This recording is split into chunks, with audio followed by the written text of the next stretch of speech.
Dans les deux vidéos précédentes, nous avons introduit les notions de distribution conditionnelle de score et de seuil de prédiction. Nous allons achever la présentation des concepts pour l'évaluation des modèles de score et introduire la notion de pouvoir discriminant, de courbe ROC et de courbe CAP. La courbe des vrais positifs en fonction des faux négatifs est ce qu'on appelle la courbe ROC, pour Receiver Operating Characteristic en anglais. Il s'agit d'une courbe définie de manière paramétrique à partir du seuil de score. C'est une courbe pour laquelle on représente en abscisse f indice nd de s et en ordonnée f indice d de s. Cette courbe est définie de manière paramétrique, c'est-à-dire que l'abscisse x des points de cette courbe ainsi que leur ordonnée y sont chacun une fonction du score que nous faisons varier de moins l'infini jusqu'à plus l'infini. De même, la courbe CAP est une courbe paramétrique du score S qui représente les vrais positifs au seuil S en fonction de la taille du sous-portefeuille capté au seuil S.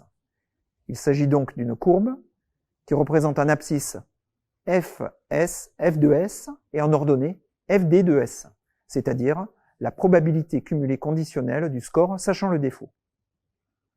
Alors pour avancer, plaçons-nous dans le cas d'un score continu. Dans ce cas, les masses de probabilité que SND soit égal à S, que SD soit égal à S, ou que le score soit égal à une valeur particulière S, sont toutes égales à 0, c'est-à-dire que les masses de probabilité sont partout nulles. Nous supposons également que FD moins 1 de 1 est inférieur ou égal à FND moins 1 de 1, et les fonctions de répartition conditionnelle FD et FND sont inversibles. Alors nous déduisons une formule explicite de la fonction ROC et de la fonction CAP en fonction des distributions conditionnelles de score FD et FND. Donc la fonction ROC, c'est FD de FND-1 de U, et la fonction CAP, c'est FD de F-1 de U. Une première propriété à retenir, c'est que la valeur de ces fonctions en 0 est égale à 0. Et une deuxième propriété, c'est que la fonction CAP et la fonction ROC valent 1 pour U égale à 1. Le score ayant un pouvoir discriminant nul est tel que les distributions conditionnelles du score sachant défaut et sachant survie sont identiques, c'est-à-dire qu'on ne peut les distinguer. Il est impossible dans ce cas de discriminer pour chaque valeur du score S un emprunteur de bonne ou de mauvaise qualité de crédit. Alors dans ce cas, la fonction ROC et la fonction CAP sont égales à la fonction identité. ROC de U égale CAP de U égale U. Il suffit d'injecter la condition d'égalité des distributions conditionnelles dans les définitions des fonctions ROC et CAP pour s'en assurer.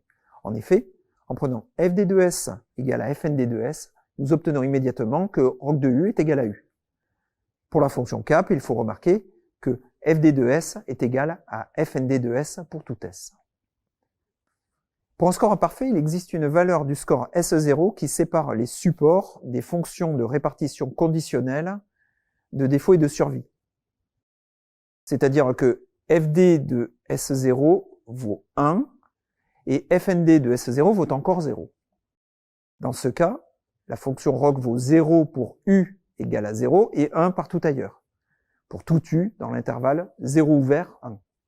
Et de même, la fonction CAP de CAP vaut U sur P pour tout U strictement inférieur à P et vaut 1 pour tout U supérieur ou égal à P.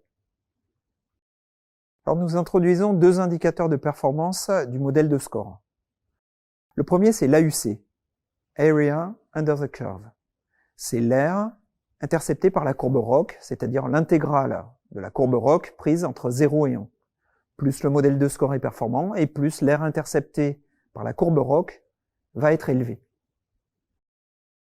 Le deuxième indicateur, c'est l'AR, Accuracy Ratio, qui est l'aire comprise entre la courbe CAP et la première diagonale, c'est-à-dire la droite d'équation y égale x, divisée par l'aire comprise entre la courbe CAP du modèle parfait et la première diagonale.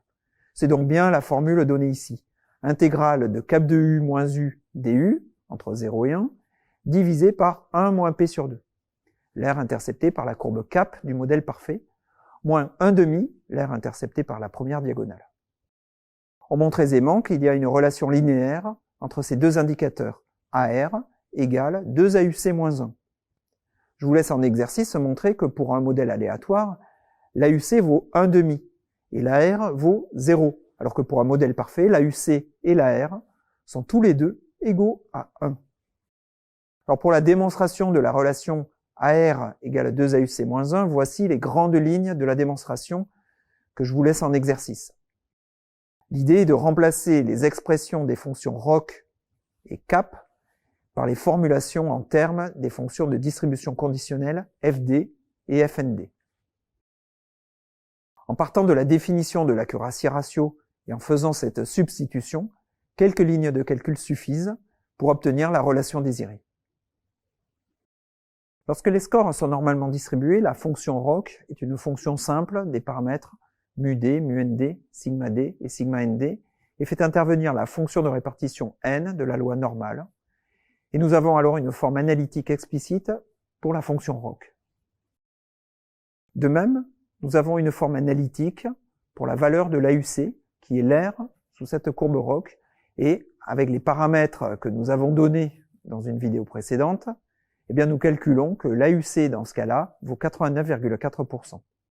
La formule explicite de l'AUC s'obtient par intégration de la fonction ROC en opérant le changement de variable x égale n-1 de u, puis en réalisant une intégration par partie. Je vous laisse cela en exercice. Dans ce slide, j'ai réalisé une application numérique et je vous ai représenté la courbe ROC, ici en rouge, dans le cas des scores normalement distribués. En bleu, je vous ai représenté la courbe ROC pour un modèle aléatoire, c'est-à-dire la droite d'équation y égale x. Vous voyez que l'aire sous la courbe du modèle aléatoire est l'aire du triangle intercepté par la courbe bleue et est égale à 1,5. L'aire sous la courbe ROC est quant à elle supérieure à 1,5.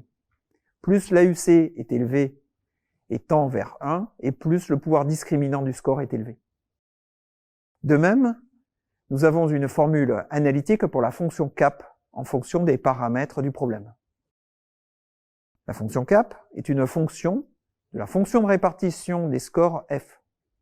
Je rappelle que dans le cas des scores conditionnels normalement distribués, les scores eux-mêmes ne sont pas distribués normalement, mais sont un mélange de deux lois normales. Nous avons déjà vu cela dans une vidéo précédente.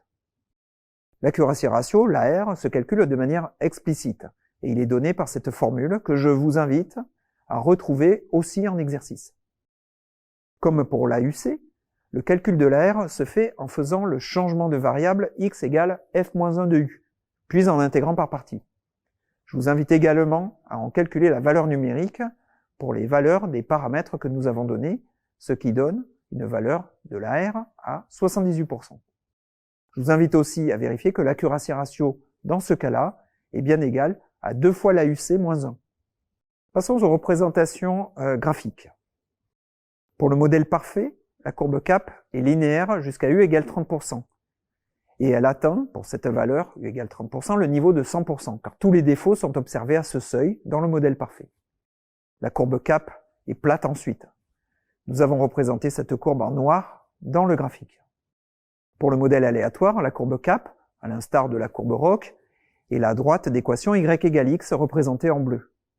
Enfin, pour un modèle réaliste, la courbe rouge représente la fonction CAP.